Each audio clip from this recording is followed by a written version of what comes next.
Hello students, welcome to Magnet Brains. मैं Rupali Verma. Magnet बेन्स आपको 100% फ्री एजुकेशन देता है और इसी श्रृंखला में हम हमेशा कुछ ना कुछ नया आपके लिए लेकर आते रहते हैं। जैसा कि आपको पता है कि आपके बोर्ड एग्जामिनेशन आने वाले हैं, शुरू होने वाले हैं। मात्र आपके पास 75 डेज बचे हुए हैं। तो इन 75 डेज में हम बोर्ड एग्जामिनेशन की तैयारी किस तरीके से करेंगे, आज हम इसकी स्ट्रैटेजी लेकर आए हैं। तो ये आज हमारी जो क्लास है, ये है क्लास 10th का कोर्स ए और बी का हम मास्टर प्लान लेकर आए हैं। जो बचे हुए हमारे 75 डेज हैं, उनमें हम किस तरीके से पढ़ाई करने वाले हैं। तो क्या है ये भाई, ये last 75 days board examination strategy. और बोर्ड एग्जाम हमारा कौन सा है, 22-23 का। तो आज बहुत ही सावधानी से समझेंगे।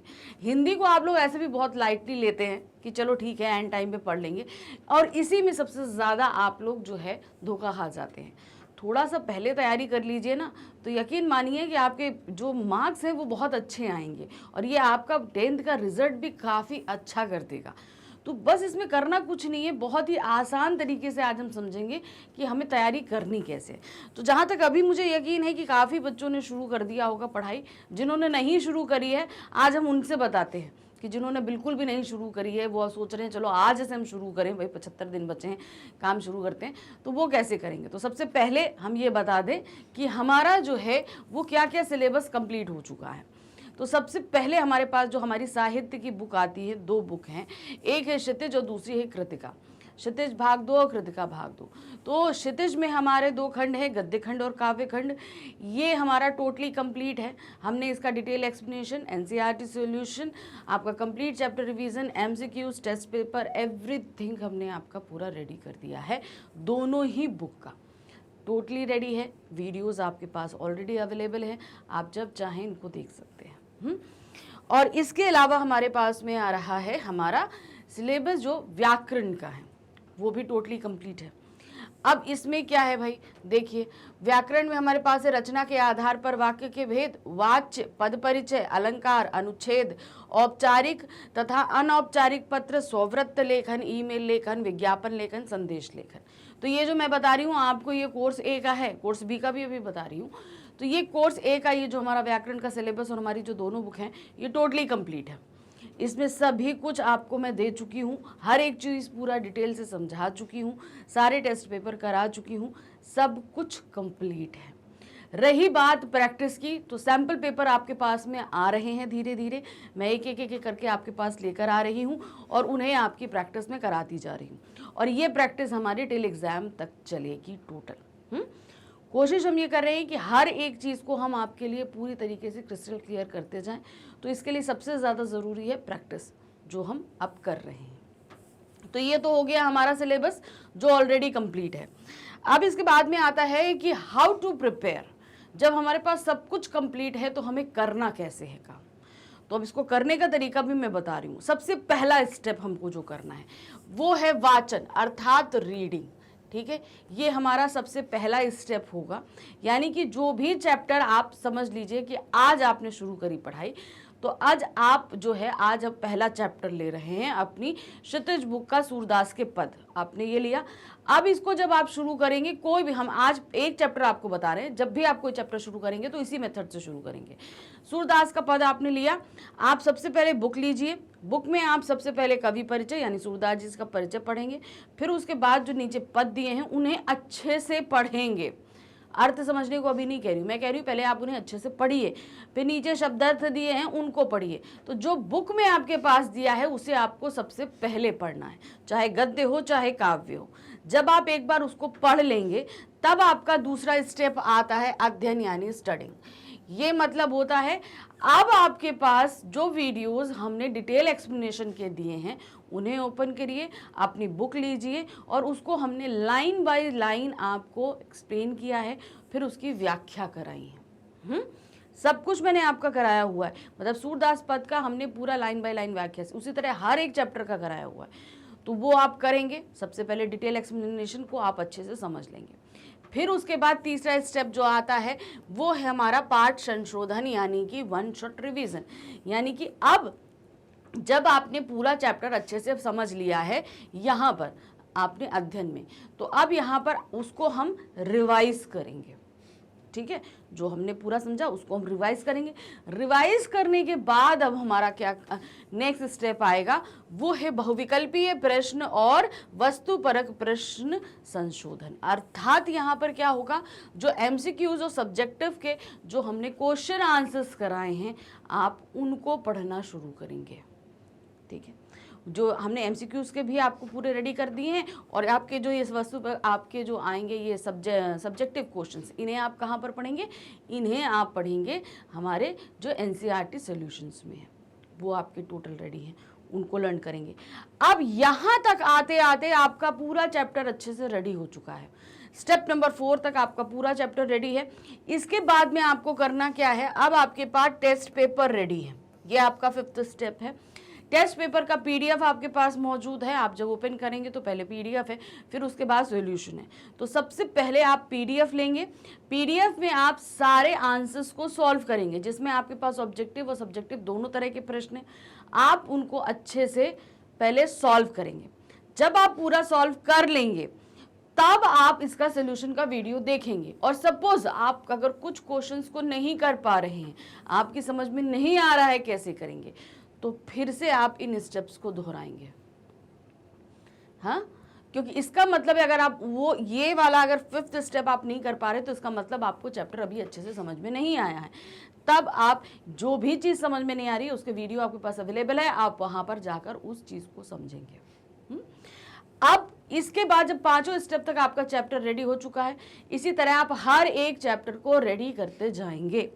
फिर उसके बाद आपके पास में मौजूद हैं, अब आपको हम दे रहे हैं सैंपल पेपर यानी प्रतिदिश प्रश्न पत्र। जब आपके सारे चैप्टर रेडी हो जाएंगे फिर उसके बाद आप सैंपल पेपर सॉल्यूशन स्टार्ट कर देंगे।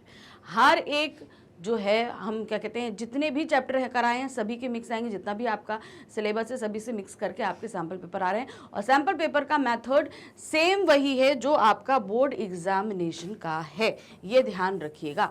टिल एंड तक आप इसकी प्रैक्टिस करते रहेंगे। कब तक? जब तक आपका एग्जाम नहीं आ जाता। तो यहाँ पर आपको पेपर मिलते रहेंगे, आप करते रहिए। अभी तक आपको 4 मिल चुके हैं, आगे और भी आपको मिलेंगे।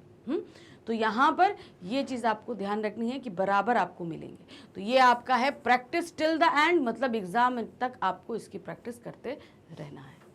तो ये तो हो गया हमारा कोर्स ए का। अब हम आते हैं कोर्स बी पे। कोर्स बी में हमारी 2 बुक हैं, टोटली कंप्लीट है। बुक है हमारी स्पर्श और संचयन। स्पर्श हमारी 2 खंडों में विभक्त है, गद्य खंड, काव्य खंड। सभी का detail explanation, NCERT solution, complete chapter revision, MCQs, आपके टेस्ट पेपर, सभी कुछ रेडी है। इसी तरीके से संचयन का भी सभी कुछ हम रेडी कर चुके हैं। सारे वीडियोस आपके पास अवेलेबल हैं, आप जाकर देख सकते हैं। व्याकरण में भी आपके जितने टॉपिक हैं, जिसमें है आपका पदबंध, रचना के आधार पर वाक्य रूपांतरण, समास, मुहावरे, अनुच्छेद लेखन, औपचारिक पत्र सूचना लेखन, विज्ञापन लेखन, लघु कथा लेखन और औपचारिक ईमेल लेखन, ये सारा सिलेबस आपके पास कंप्लीट है।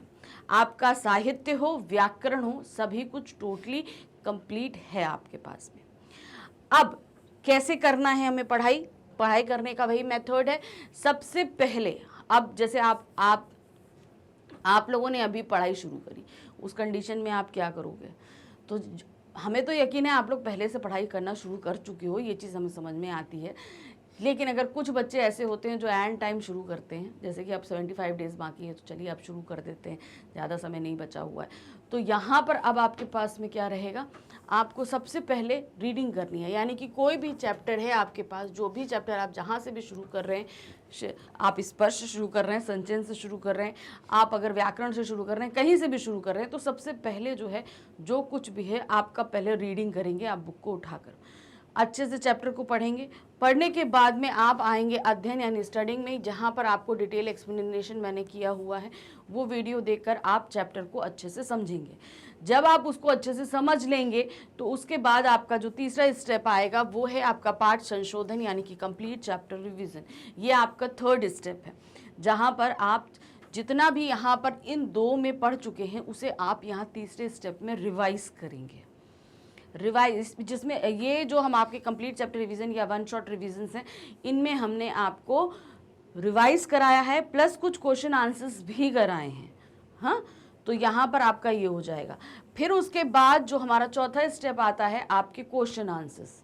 क्वेश्चन आंसर्स में आपके पास एमसीक्यूज भी हैं और आपके सब्जेक्टिव भी हैं, यानी कि आपको ऑब्जेक्टिव सब्जेक्टिव दोनों तरह के क्वेश्चंस में करा चुकी हूँ।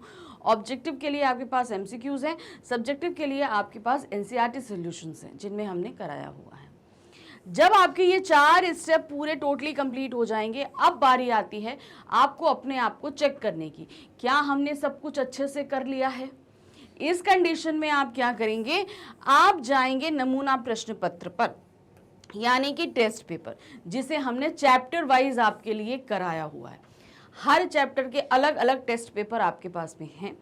तो सबसे पहले जो भी चैप्टर आपने रिवाइज किया है, यानी कि ये 4 स्टेप जिस भी चैप्टर के आपने कंप्लीट किए हैं, उस ही चैप्टर के आप टेस्ट पेपर को उठाएंगे, सॉल्व करेंगे, और अगर आपने सॉल्व कर लिया है बहुत अच्छी बात है, यानी कि आपको चैप्टर अच्छे से समझ में आ गया, तब आप नेक्स्ट स्टेप की तरफ बढ़ सकते हैं।